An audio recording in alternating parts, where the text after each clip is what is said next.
The tax cuts for the rich, now being proposed by Trump and Cruz, are larger as a proportion of the government budget and the total economy than any tax cuts ever proposed in history. 5 things you need to know. Number 1, Trump's proposed cut would reduce the top tax rate from 39.6% to 25%, creating a giant windfall for the wealthy, at a time when the wealthy have a larger portion of the nation's wealth than any time since 1918. According to the Center for Tax Policy, the richest 0.1% of taxpayers, those with incomes over $3.7 million a year, would get an average tax cut of more than $1.3 million each every year.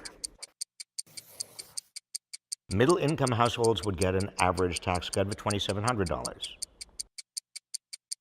Number 2, the Cruz plan would abandon our century-old progressive income tax, whose rates increase as taxpayers' incomes increase, and instead tax the amount people spend in a year and exclude income from investments. This sort of system would burden lower-income workers who spend almost everything they earn and have few, if any, investments. Cruz also proposes a 10% flat tax. Now, a flat tax lowers tax rates on the rich and increases taxes for lower-income workers. Number 4, the Republican plans also repeal estate and gift taxes, now paid almost entirely by the very wealthy who make big gifts to their heirs and leave them big estates.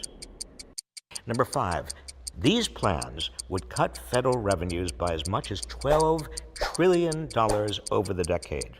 But neither Trump nor Cruz has said what they'll do to fill this hole.